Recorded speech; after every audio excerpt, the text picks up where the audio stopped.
Sukdulan na po ang kawalang-hiyaan at kabastusan ng mga DDS na ito dahil sa ginagawa nilang pambababoy at paninira po sa ating bansa at sa ating pong gobyerno. Ito po si Maharlika Boljaquera, sinisiraan po ang ating Coast Guard na nagpapakahirap na ma-retrieve ang mga katawan ng mga missing sabungero sa Taal Lake. At ito naman po si Harry Roque ay nagsinungaling para lamang po papangitin ang imahe po ni PBBM. Pakinggan po natin si Maharlika at ating pong sagutin ang kanyang mga pinagsasabi dito. Yung sako, nakatali intact. Oh my God. Paano mo paniwalaan yan mga palanggingging na yung sako buong-buo pa? Na ginagamit, na ngayon pinapalabas kayong tanga ng Philippine Coast Guard, ng DOJ, ng PNP. Lahat sila ginagawa kayong tanga. Well, hindi naman tayo tanga, no? Hindi naman tayo tanga. Kaya nga sabi ko, anong klaseng sako yun? Bakit buong-buo? Nababasa pa yung pangalan.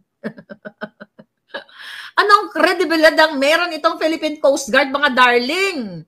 Ay, naku, nakakaloka talaga itong bangag na administrasyon na ito. Alam mo, napaka-importante na binubuksan natin ang mga mata ninyo. Binubuksan natin ang inyong mga ulirat. Dahil itong bangag na administrasyon na ito ay talaga namang ginagawa kayong syonga bells. Okay? Ginagawang tanga yung mga kabataan, ginagawang tanga ang mga tao sa gobyerno o kung ano pa man. Sabi ko nga, yung buto-buto na yon, mga kababayan, after 4 years, hindi ganun. Bakit maitim? Di ba? Bakit maitim yung buto? Parang sinunog yung ano. Kaya sabi ko, tignan nyo yung mga malalapit na sementeryo dyan. Baka hinukay na yung mga kamag-anak nyo. Pwede yun. O, warning ko dyan ha, yung mga malalapit sa Taal.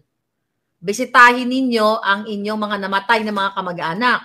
Baka isa doon, hinukay nila at inilagay nila sa sako. Diba? Dapat kayo mapagmatsyag. Bantayan ninyo yung mga galawan dyan ng Philippine Coast Guard kasi nilubog nila yan. Imposible naman buong-buo pa yung sako, di ba? Oh. Sa buwatan lahat yan. NBI, PNP, lahat yan wala kapag kakatiwalaan dyan, mga kababayan. Kasi pwede talagang kinuha sa sementeryo yan, mga kababayan. Pwede nilang kinuha sa sementeryo, mga palangga. Kaya dito sa sako na to, ginagago tayo. Kaya pagtawanan na lang natin yung mga julol na ito, right? Anong comment nyo doon, mga palangga? Tanim boto yan. Yeah, mga galing nga sa sementeryo, doon pa lang sa sako, isang kadyutaan na ng bangag administration na to. So ngayon, mga kababayan, ang bottom line dito, ginagago tayo. Ayun mga kababayan, dinig na dinig nyo naman po. Talaga naman pong sinisiraan niya ang ating Philippine Coast Guard. Tila pinapalabas niya na ang lahat ng ginagawa ng effort at panahong iginugol ng ating mga otoridad at Philippine Coast Guard dyan sa Taal Lake para mahanap po ang mga katawan ng ating mga kababayang missing sabungero ay isang palabas lamang. Hindi ko maintindihan ng mga taong ito na talaga namang hinahaluan pa ng politika. Gumagawa na po ng paraan ang ating mga otoridad, ang ating Coast Guard para matulungan ng pamilya ng mga missing sabungero, pero sila nagawa pa po nilang manira, nagawa pa po nilang haluan ng politika para lamang palabasin na mabango at magaling ang kanilang mga iniidolo at mga pinupuon at para lamang pong pasamain ang imahe ni PBBM at ng kanyang gobyerno. Ganun po kasukdulan ang kasamaan ng mga ito. Wala silang pakialam kung anong mararamdaman ng pamilya ng mga missing sabungero kapag narinig ang mga pinagsasabi nila. Sila po ay insensitive. Wala silang pakialam at hindi nila iniisip na ang ginagawang retrieval operation ng ating Philippine Coast Guard ay ang natatanging isang pag-asa para sa mga pamilya ng mga missing sabungero para man lang makita ang mga labi ng kanilang mga mahal sa buhay, ng kanilang mga kamag-anak na nawawala sa loob ng 4 or mahigit pa ng 4 na taon. Ganun po kawalang puso ang mga taong ito. Para lamang magkaroon sila ng content at magawa nila yung gusto nilang gawin na papangitin ang imahe ng gobyerno, ng Pangulo, ng ating mga otoridad, ng Coast Guard, ng mga kapulisan na naghahanap sa mga labi ng ating mga kababayang missing sabungero doon. Talaga naman pong babahiran nila ng politika at talaga namang gagawa sila ng paraan, mga naratibo, para lamang papangitin ang imahe ng ating Philippine Coast Guard. Saan po kayo nakakita ng mga ganyang klaseng tao, mga kababayan? Wala silang pakialam sa nararamdaman at sa hirap, sa mahigit 4 na taon or 4 na taong pagdadalamhati sa lungkot na nararanasan ng mga pamilya ng mga missing sabungero, na ngayon nakakita sila ng isang pag-asa para kahit man lang makita ang mga katawan or mga labi na kahit buto na po, makita yung kanilang mga kamag-anak, wala silang pakialam doon. Na kahit po nalulungkot, nagdudusa ang mga kamag-anak ng mga missing sabongero, sila po ay kukuda ng mga naratibo na napaka-insensitive, walang pakialam. Mapapangit lamang po ang imahe ng ating gobyerno at ng Pangulo. Wala silang pakialam kung anong mararamdaman ng mga pamilya ng mga missing sabongero. Yung natatanging isang pag-asa, mga kababayan, inuulit-ulit ko sa inyo, yung natatanging isang pag-asa ng mga pamilya ng mga missing sabongero, gusto pa nilang politikahin. Gusto pang politikahin ng mga ito. Ito ni Maharlika Boljaquera. Gusto pa nilang bahiran ng politika at gamitin sa paninira para lamang maiangat ang kanilang mga iniidolo at para lamang hilahin pababa si PBBM at ang kanyang gobyerno. Ganun po kalapastangan, kabastos at kababoy ang mga taong ito. Kaya tayo nananawagan na sa gobyerno, baka naman ho pwede niyong panagutin ang taong ito. Hindi lamang po si Maharlika, marami pang mga DDS vloggers ang gumagawa ng mga ganyang uri ng naratibo. Saan ka nakakita na nagtutulong-tulong yung mga taong nagbibigay ng effort doon, nagtutulungan, naggugugol ng panahon, gumagastos.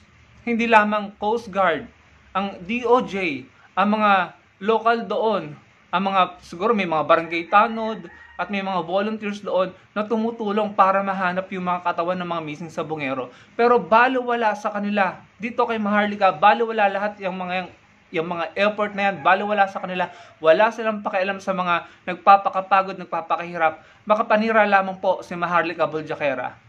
Mapapangit lamang po niya ang imahe ni PBBM at ng kanyang administrasyon. Ganun po, kasukdulan ng kawalang hiyaan ng taong iyan, mga kababayan. Wala po siyang pakialam. Ang masakit nito, maraming naniniwala sa kanya at maraming sumusuporta at nag-a-amplify ng mga sinasabi niya sa kanyang mga content. Yun po yung masakit.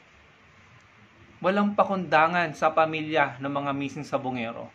Hinaluan pa ng politika, nilagyan pa ng bahid, ng paninira, at gusto pang gamitin sa kanilang mga propaganda, black propaganda, ang napakaseryoso at nakakalungkot na pangyayaring iyan, mga kababayan.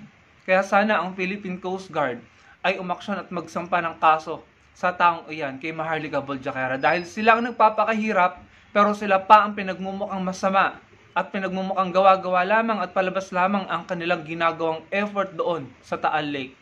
Imagine, sinasabi niya, pinapalabas niya na pinagmumukha daw TANGA ng Coast Guard ng gobyerno ang mga Pilipino. Tama po ba yun, mga kababayan? Daig pa ni Maharlika ang eksperto kung makapagsalita, daig pa niya ang Coast Guard at ang PNP. Napakawalang hiya, mga kababayan. Nakakagalit, nakakapikon at dapat pong panagutin yan. Ngayon, pakinggan po natin ito si Harry Roque kung paano po siya nagsinungaling para lamang po pagmukaing masama or mali si PBBM. Pakinggan niyo po. Pag-usapan mo muna natin itong kapalpakan na naman na nangyari. Si Marcos Jr. na walang ginawa kundi sumipsip sa mga Amerikano. Hayun, pinatawan tayo ng mas mataas pang taripa kesa dun sa nauna ng inanunsyo na 17% tariff. Ngayon, inanunsyo na tayo ay papatawan ng 20% taripa. Napakalaki po niyan. Ha? Sa 10 piso na i-export natin, sisingilin tayo ng 2 pisong taripa. So ang halaga ng ating i-export sa Amerika ngayon, imbis na 10 pesos, magiging 12 pesos na. At syempre, sino ba magbabayad niyang karagdagang 20% na yan? Kung hindi, ang mga mamimili. Ang problema kasi, yung ating mga export sa Amerika, marami tayong kalaban. Ang number 1 kalaban natin ay Vietnam. Ang Vietnam, na alam nyo naman ang kasaysayan ng Vietnam, kalaban ng Amerika dahil sa Vietnam War, hindi po pinatawan ng 20% na taripa. Ang problema, halos lahat ng mga ine-export ng Vietnam, kapareho din ang ine-export natin. At ang nangungunang export nga natin sa Amerika ay electronics, machinery, coconut oil. Pareho tayo na-export. So kung ikaw ngayon ang Amerikano, na mamimili o kaya importer, kung kaparehong produkto, mas mahal ng 2 piso ang galing sa Pilipinas, ang kakukuha sa Pilipinas o sa Vietnam. Siyempre, ang sagot, kukuha ka sa Vietnam. Yan mga kababayan, yan po ang style ni Harry Roque. Sasagutin ko na po diretsahan. Una sa lahat, hindi po kontrolado ni PBBM kung magpataw ng taripa or tariff si Donald Trump. Maraming bansa po ang pinatawan niya ng taripa. Hindi lamang po Pilipinas, maraming bansa, at ang isa sa pinaka-pinatawan nila ng tariff ay ang China. At ang iba pang bansa sa West, sa Asia, kabilang po tayo. So hindi po kontrolado ni PBBM yon at wala po siyang magagawa doon. Hindi po kasalanan ni PBBM kung magpataw si Donald Trump ng tariff. Karapatan or kalayaan ni Donald Trump yon. What we can do is mag-adjust or mag-retaliate. Ngayon, yung sinasabi niya na isang malaking kasinungalingan na sinasabi nito ni Harry Roque na tayo daw po ipinatawan ng 20% tariff at ang Vietnam ay hindi. Sa madaling salita, gusto po niyang pagmukaing magaling ang Vietnam at talo ang Pilipinas. Dinaig ng leaders ng Vietnam si PBBM dahil ang Pilipinas daw ay pinatawan ng 20% tariff at ang Vietnam ay hindi. Mga kababayan, yan po ay isang malaking kasinungalingan dahil ito po ang mga patunay, mga news article na pinatawan din po ng 20% tariff ang Vietnam. Hindi lamang po Pilipinas. So anong pinagsasasabi nito ni Harry Roque? Yung bansa natin, pinatawan ng 20% tariff at ang Vietnam ay hindi. Sinabi niya yon para pagmukaing mali or walang magawa or weak si PBBM at ang Vietnam ay magaling, malakas. Tinalo ang Pilipinas. Hindi po kontrolado ng Pangulong Marcos Jr. kung magpataw ng tariff si Donald Trump. Pwede siyang makipag-negotiate, pwede tayong makipag-usap sa kanila, pababain ng tariff, pero wala po siyang magagawa kung yun ang gusto ni Donald Trump. Pero yung kasinungalingan ni Harry Roque na sinasabi niya na ang Vietnam ay walang taripa at ang Pilipinas ay meron, isang malaking kasinungalingan po, nagsinungaling po si Harry Roque. Kayo na lang po humusga mga kababayan sa mga pinagagawa ng mga taong ito. Sa akin pong opinyon, sila po'y gumagamit ng mga naratibong mapanira at gumagamit po sila ng kasinungalingan para po papangitin ang imahe po ng ating gobyerno. At para po sa akin, parang ginugulo po nila ang ating bansa. Ginagalit nila ang kanilang mga supporter sa pamamagitan ng kanilang mga kinukuda sa social media at sa publiko. Hindi po tama yan mga kababayan. Napakawalang hiya, nakakagalit at napakabastos. At para po sa akin, isa po yung uri ng pambababoy na ginagawa nila sa bansa natin. Huwag po tayong pumayag. Sana po makapagbigay kayo ng inyong komento at ng inyong saloobin sa mga sinabi nila at sa aking mga ibinahagi sa inyo. At sana po huwag niyong kalimutang i-like ang ating video para mas marami pong makakita at makarinig ng ating ibinahagi. Patuloy po natin lalabanan ang mga naratibo nila, ang mga naratibong pulpol na nagpapagulo lamang po sa ating bansa. Marami pong salamat sa panonood.